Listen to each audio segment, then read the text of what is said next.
Thank you, Nduka. My governor of Lagos State, governor of Central Bank, Aliko Dangote Jimovia, my Oba Tudeko himself in person, distinguished ladies and gentlemen.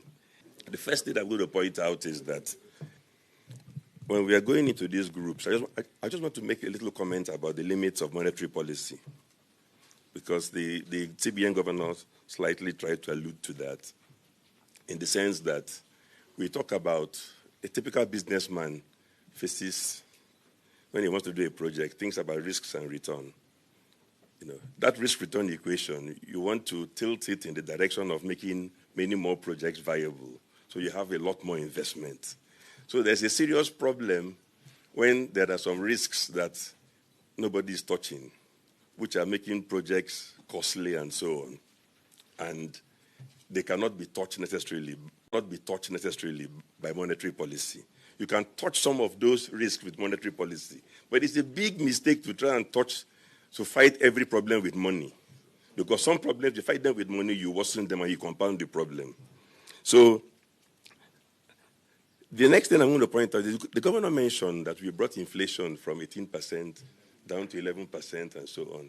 But it's funny because I gave an interview the other day and said CBN governors in Nigeria are very good at bringing down inflation when it gets to a level that is politically unacceptable, like 18, 19. When it gets near 10%, they get tired. And the thing now stays at 11%, 10% endlessly. There's no need for that.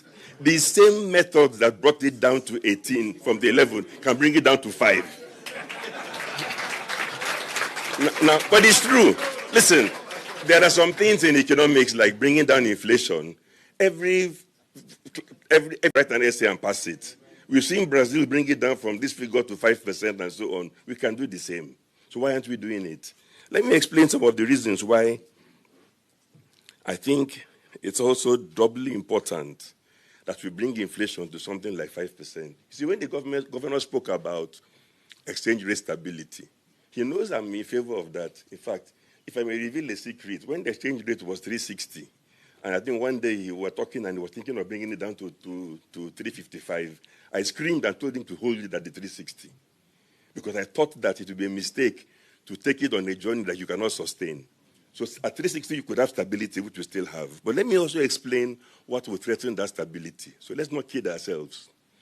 If you have an inflation rate that is 11% year on year, US inflation rate is 2%, every year you don't adjust, it's a 9% differential. The solution is not to devalue, but to bring down the inflation rate. You follow me? That's where the solution is. So there's no debate. Who's against managed float? Definitely not me. What some of us were against were multiple exchange rates, which you don't understand. You follow me? You follow me? So effectively, in your second tenure, Mr. Governor, I think we have to find a way to clear up these last vestiges of confusion caused by multiple exchange rates. The other thing I want to point out as well is that, it echoed in this room. Look, Aliko and I go back a long way. He's done phenomenally well. About 2 decades, done phenomenally well. Jim, Mike Atedo and co. Let me tell you what they all have in common. They are all very combative personalities. Because of that, no regulator will go to them and try nonsense. Because most of them know how to deal with that regulator. We have to move beyond that, making Nigeria an economy only for the few people who are very combative. Some of us too are combative enough, so people know what's in regulation. Now let me continue, because those we are destroying are the 22-year-old entrepreneurs, the 25-year-old entrepreneurs. This economy is rigged against the youth, and it's not going to grow. When Aliko and I were 30, we were allowed to grow. Today, we're killing the youth from growing. So it's not going to grow. That's the point I'm making. And the reason, the things we have to correct, you see, any regulator that wants to get applause, just go after some people, destroy some businesses, and the more you destroy, the more they hail you. It's even proof that you're working. That's the paradigm shift. We have to get out of that complete nonsense. Without that, it will negate any monetary policy and everything else. The other thing I want to point out as well is that the tax rate, Aliko said, is too high. It's not just the tax rate. A company that the head of FIRS told me is the most compliant in Nigeria that he knows of tax-wise overall in all their dealings. At the last count, they were undergoing 88 parallel tax audits nationwide.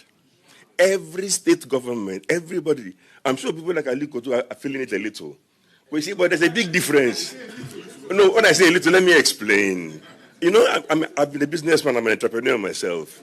There are some tax regulators. No, don't worry. Aliko, you've had your turn. I have to, you know, what I always say, even to the government, I said that on the judgment day, yes, God will say, okay, fine, why are those entrepreneurs from Nigeria? Once we raise our hands, it's okay, you cannot be punished twice. Go to... Born and created every day. Aliko is from Lagos. Jim is from Lagos. I'm from Lagos. But now we're killing the young ones in Lagos. Now, let me continue. To give you an example, it's not only about big business or small business. I was telling the governor today that, you know, you're following the news about MTN's problems. MTN's problems have become a barometer for the global investment community to look at Nigeria. For those who don't know, first it was investigated by DSS, then the Senate, then Central Bank. Now the police has taken over. After the police, it will probably be ICPC and then EFCC. So which means that people are also going forum shopping. If you have an agenda, you try one regulator. If it fails, you try the next and you continue. Now, we cannot have regulators who are chewing up. In the UK, as soon as the Serious Fraud Office looks at something,